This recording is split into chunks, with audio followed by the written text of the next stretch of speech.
അത്ഭുതകരമായ ദൈവപ്രവൃത്തികൾ കാണണമെങ്കിൽ അതിനനുസരിച്ചൊരു വിശ്വാസം നമ്മിൽ ആവശ്യമാണ്. എന്നാൽ നമ്മുടെ ജീവിതത്തിൽ പലപ്പോഴും ദൈവം പ്രതീക്ഷിക്കുന്ന അത്ര ഒരു വിശ്വാസമില്ലെങ്കിലും ചെറിയൊരു വിശ്വാസം നമുക്ക് ഓരോരുത്തർക്കും ഉണ്ട്. കർത്താവ് ആഗ്രഹിക്കുന്നു നമ്മുടെ ചെറിയ വിശ്വാസത്തെ പോലും ദൈവം ഉപയോഗിക്കുവാൻ. ഞാനൊരു ഉദാഹരണം പറഞ്ഞുകൊണ്ട് ഈ ഭാഗത്തിലേക്ക് വരാം. യേശു കടലിന്മേൽ നടന്നു വരുന്ന കണ്ടപ്പോൾ പത്രോസ് പറയുകയാണ് യേശുവിനോട്, യേശുവെ നീ ആണെങ്കിൽ ഈ തിരയുടെ മേൽ നടന്നു വരുവാൻ, വെള്ളത്തിന് മേൽ നടന്നു വരുവാൻ എനിക്ക് വേണ്ടി കൽപ്പിക്കണമേ. യേശു കൽപ്പിച്ചു, വരിക. അപ്പോൾ അവൻ മുൻപോട്ട് വരുമ്പോൾ തിര കണ്ട് ഭയപ്പെട്ടു. അവൻ്റെ കാലുകൾ താഴുവാൻ തുടങ്ങി. അവൻ നിലവിളിച്ചപ്പോൾ യേശു അവനെ കൈ പിടിച്ചു കയറ്റിയ ഒരു കാഴ്ച നമ്മൾ മത്തായി സുവിശേഷം 14-ാം അധ്യായത്തിൻ്റെ 30 മുതലുള്ള വാക്കുകൾ നമ്മൾ കാണുന്ന ഭാഗമാണിത് ഞാനീ പറയുന്നത്. അവിടെ ഒരല്പവിശ്വാസമുള്ള, അവിടെ എഴുതിയിരിക്കുന്നത്, യേശു ഉടനെ കൈ നീട്ടി അവനെ പിടിച്ചു. അല്പവിശ്വാസിയെ നീ എന്തിനു സംശയിച്ചു എന്ന് പറഞ്ഞു.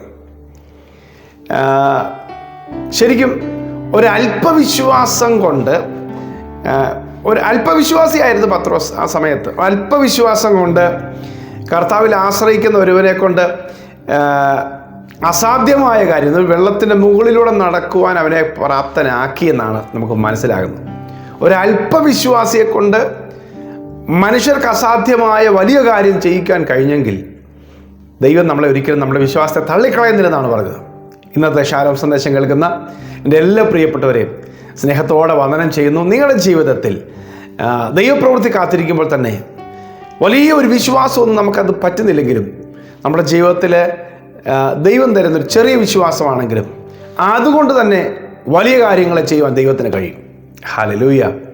കൊച്ചു കാര്യമേ ഒരു പത്രോസ് ആവശ്യപ്പെട്ടത്, അല്ലെങ്കിൽ പത്രോസ് ആവശ്യപ്പെട്ട വലിയ കാര്യമാണ്. പക്ഷെ ഒരു ചെറിയ വിശ്വാസമേ ഉള്ളൂ, വലിയ വിശ്വാസമൊന്നുമില്ല. നേരത്തെ ഒന്നും ജനറേറ്റ് ചെയ്യുന്ന രീതിയിലുള്ള സ്റ്റഡിയൊന്നും നടത്തിയിട്ടൊന്നുമില്ല.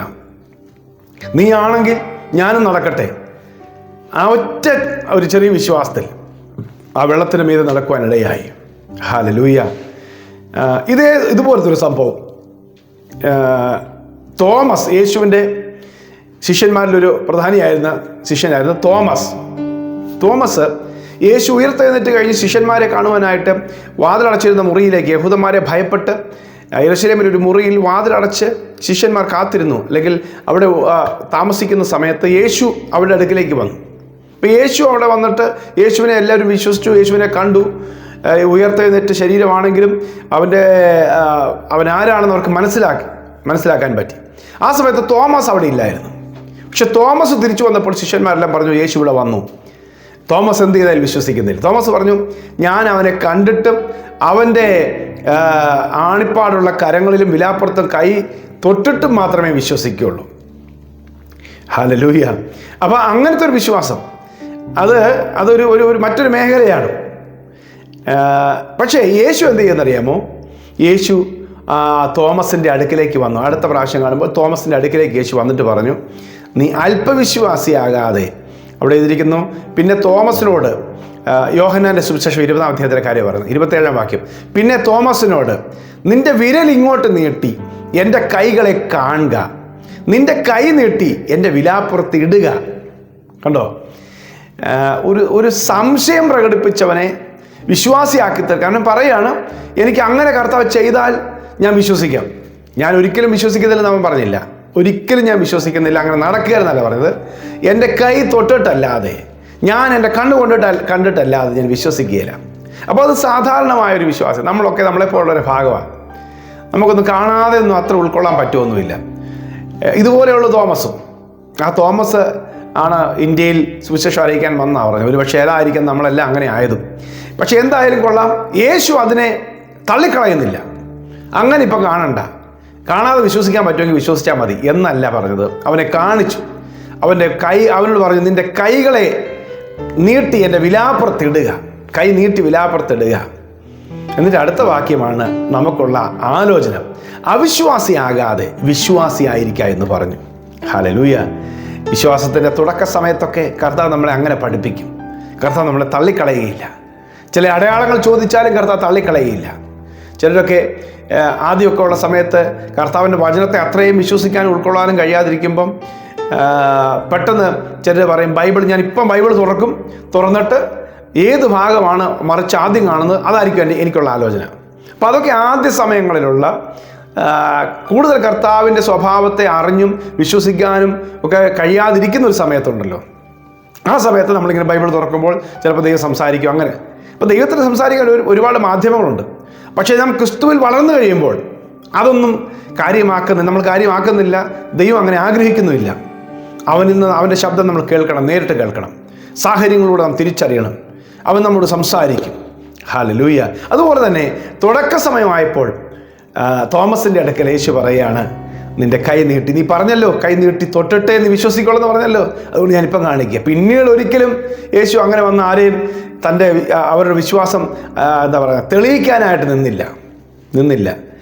ഞാൻ പറഞ്ഞു വരുന്ന കാര്യം, നമ്മുടെ ജീവിതത്തിലെ ചെറിയ ഒരു മിസ്റ്റേക്ക്, അത് വിശ്വാസത്തിന് വേണ്ടിയാണെങ്കിലും കർത്താവ് തള്ളിക്കളയാതെ നമ്മളെ ചേർത്ത് നിർത്തി വിശ്വാസം പഠിപ്പിക്കുന്നു. പക്ഷേ അടുത്ത മേഖലയിലോട്ട് നമ്മൾ കയറണം. അവിശ്വാസിയാകാതെ വിശ്വാസിയായിരിക്കുക. ഹല്ലേലൂയ. കർത്താവ് പറഞ്ഞാൽ അത് സംഭവിക്കും. കർത്താവ് അല്ലേ പറഞ്ഞത്, അല്ലെങ്കിൽ അത് പറഞ്ഞത് സത്യമാണ്. അവിശ്വാസിയാകാതെ. ഹല്ലേലൂയ. ആമേൻ. ചിലരാണെങ്കിൽ എല്ലാം ഇതുപോലെ തന്നെയാണ്, എല്ലാം അവിശ്വസിക്കുകയാണ്. എന്തും ഞാൻ കണ്ടെങ്കിലേ വിശ്വസിക്കുള്ളൂ. അതൊക്കെ ഒരു തുടക്കം മാത്രം. എല്ലാത്തിനും അങ്ങനെ ശഠിക്കരുത്. ഹല്ലേലൂയ. നമ്മൾ എബ്രായലേഖനം 11-ാമത്തെ അധ്യായം മുഴുവൻ വിശ്വാസ വീരന്മാരുടെ വലിയ പട്ടികയാണ്. അവരൊക്കെ അവരുടെ അനുഭവങ്ങൾ നമ്മൾ പഠിച്ചു കഴിഞ്ഞു കഴിയുമ്പോൾ നമ്മുടെ ജീവിതത്തിൽ ഒരു വലിയ വിശ്വാസം വരണം. അല്ലെങ്കിൽ ഞാനും അങ്ങനെ പോയെങ്കിൽ വിശ്വസിക്കുമെന്നല്ല പറയുന്നത്. കർത്താവ് അത് ചെയ്തെങ്കിൽ എൻ്റെ ജീവിതത്തിലും ചെയ്യും. ഹല്ലേലൂയ. യേശുവിൻ്റെ അമ്മയായ മറിയ ലൂക്കോസിന്റെ സുവിശേഷം 1-ാം അധ്യായത്തിൽ യോസേഫിന് വിവാഹം നിശ്ചയം ചെയ്തിരിക്കുന്ന സമയത്ത് ഗബ്രിയേൽ മാലാഖ വന്ന് പറയുകയാണ്, നീ പരിശുദ്ധാത്മാവിനാൽ ഗർഭവതിയാകാൻ പോകുന്നു. അയ്യോ, ഞാൻ പുരുഷനെ അറിഞ്ഞിട്ടില്ല, എങ്ങനെ സംഭവിക്കും? അതാ, നീ വിശ്വസിക്കുക, കർത്താവ് പറഞ്ഞത് നടക്കും. എന്നിട്ട് പറഞ്ഞു, ഒരു അടയാളം പറഞ്ഞു. എലിസബത്തിനെ കുറിച്ച് പറയുകയാണ്. നേരെ ചാർച്ചക്കാരത്തിയായ എലിസബത്ത്, മച്ചി എന്ന് പറഞ്ഞവൾക്ക് ഇത് 6-ാം മാസം, വൃദ്ധയായ ഒരു സ്ത്രീക്ക് ഇത് നടന്നു. അങ്ങനെയാണെങ്കിൽ നിന്റെ കാര്യം നടക്കും. ഉടനെ മറിയ പറഞ്ഞ കാര്യം, ഇതാ ഞാൻ കർത്താവിൻ്റെ ദാസി, നിന്റെ വാക്കുപോലെ എനിക്ക് ഭവിക്കട്ടെ. അപ്പോൾ ആ വചനം ഏറ്റെടുത്തു. ഒരു അനുഭവം പറഞ്ഞപ്പോൾ അതങ്ങ് ഏറ്റെടുത്തു, വിശ്വസിച്ചു. പിന്നീട് ഈ മറിയ എലിസബത്തിനെ കാണാനായിട്ട് നേരിട്ട് അങ്ങോട്ട് പോവുകയാണ്. എലിസബത്തിനെ കാണാനായിട്ട് ചെല്ലുമ്പോൾ എലിസബത്ത് പറഞ്ഞൊരു കാര്യം ലൂക്കോസിന്റെ സുവിശേഷം 1-ാം അധ്യായം 45-ാം വാക്യത്തിൽ എഴുതിയിട്ടുണ്ട്, കർത്താവ് തന്നോട് അരുളി ചെയ്തതിന് നിവൃത്തി ഉണ്ടാകുമെന്ന് വിശ്വസിച്ചവൾ ഭാഗ്യവതി. ഹല്ലേലൂയ. കർത്താവ് ഒരു കാര്യം പറഞ്ഞാൽ അത് നടക്കും. അത് നടക്കാൻ ഒരു സാധ്യതയില്ലാത്ത വിഷയമാണെങ്കിലും കർത്താവ് പറഞ്ഞതുകൊണ്ട്, കർത്താവിന് ഒരു കാര്യം അസാധ്യമല്ലാത്തത് കൊണ്ടും അത് നടക്കും എന്ന് വിശ്വസിച്ച നീ ഭാഗ്യവതി. ഹല്ലേലൂയ. എന്ന് പറഞ്ഞാൽ സെക്കര്യാവിനോട് ഇത് പറഞ്ഞപ്പോൾ വിശ്വസിക്കാൻ പെട്ടെന്ന് തയ്യാറായില്ല. പക്ഷെ എന്നിട്ടും ദൈവം നിവർത്തിച്ചു കൊടുത്തു. ആമേൻ. നമ്മുടെ പ്രാർത്ഥനയുടെ മറുപടി ദൈവം നമ്മുടെ പ്രാർത്ഥനയൊന്നും തള്ളിക്കളയല്ല കേട്ടോ. ഒരാമേൻ പറഞ്ഞ് നിങ്ങൾ എത്ര കാലം പ്രാർത്ഥിച്ചോ ദൈവം തള്ളിക്കളയൊന്നുമില്ല. ഹല്ലേലൂയ. എന്നാൽ സമയമാകുമ്പോൾ ചിലപ്പോൾ നമുക്ക് വിശ്വാസം അത്ര വർദ്ധിച്ചു വരുന്നില്ലെങ്കിൽ നമ്മളോട് വിശ്വാസത്തിൻ്റെ വചനം ദൈവം തരും. അത് നമ്മൾ സ്വീകരിച്ചോണം. സെക്കര്യാവ് അത്ര ഉൾക്കൊള്ളാൻ തയ്യാറായില്ല, പക്ഷേ ദൈവം നിവർത്തിച്ചു കൊടുത്തു. ആമേൻ. അവരെ പ്രാർത്ഥിക്കുന്നവനായതുകൊണ്ടാണ്. സെക്കര്യാവേ, നിന്റെ പ്രാർത്ഥനയ്ക്ക് ഉത്തരമായി. ലഭിക്കുന്നവരെയും അവൻ പ്രാർത്ഥിച്ചുകൊണ്ടേയിരുന്നു. ഹല്ലേലൂയ. അവിടെ അത്രയും വിശ്വാസമൊന്നും വർദ്ധിച്ചു വന്നില്ല. എന്താ പറഞ്ഞു വരുന്നറിയാമോ? നമ്മുടെ ചെറിയ വിശ്വാസത്തെ കർത്താവ് തള്ളിക്കളയുന്നില്ല. എന്നിട്ട് പറയും, കർത്താവ് മറുപടി തന്നിട്ട് പറയും, നീ ഇങ്ങനെ വിശ്വസിച്ചാൽ പോരാ, നീ ഇതിലും വിശ്വസിക്കണം, ഞാൻ നിന്നെ അത് പ്രതീക്ഷിക്കുന്നു. സെക്കര്യാവിനോട് പറഞ്ഞു, ഞാൻ നിവർത്തിച്ചു തരും, അതുവരെ നീ മൗനമായിരിക്കണം. ഹല്ലേലൂയ. ആമേൻ. ദൈവം നിങ്ങളുടെ ജീവിതത്തിൽ വലിയ കാര്യങ്ങൾ ചെയ്യാൻ ആഗ്രഹിക്കുന്നു.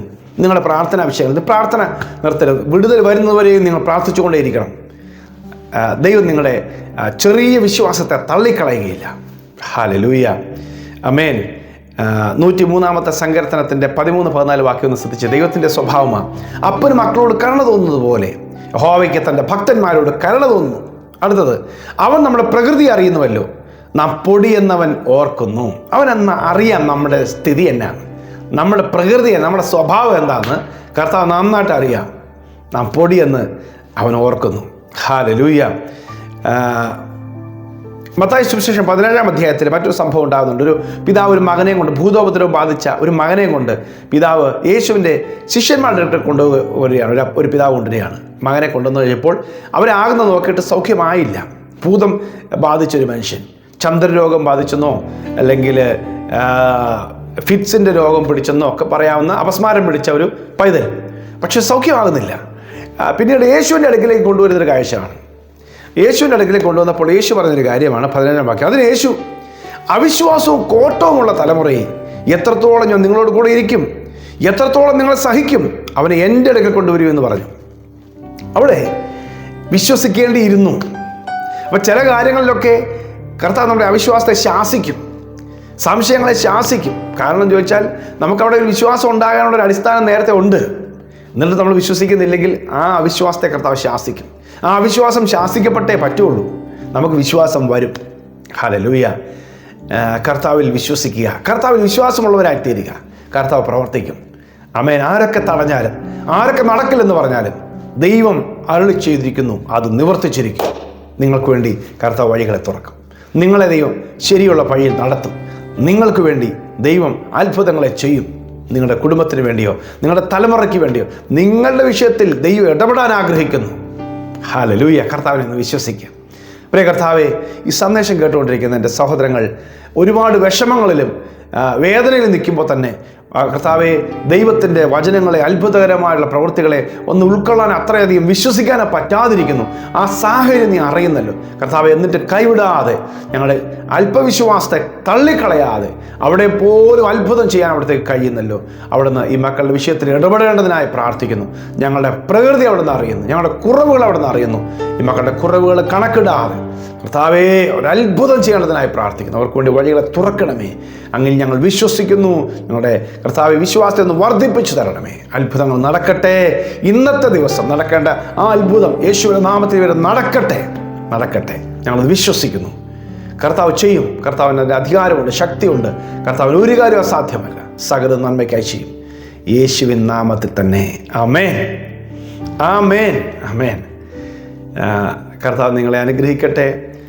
ഞാൻ ഇച്ചിരി വേഗത്തിൽ കാര്യങ്ങൾ പറയുന്നതുകൊണ്ട് നിങ്ങൾ ഈ സന്ദേശം ഒന്നുകൂടെ കേൾക്കാൻ ശ്രമിച്ചാൽ കുറച്ചുകൂടെ വിശ്വാസം നിങ്ങൾക്കുണ്ടാകും. കുറേ പേർക്ക് നിങ്ങൾ ഈ സന്ദേശം ഷെയർ ചെയ്യണം. God bless you. Have A beautiful day.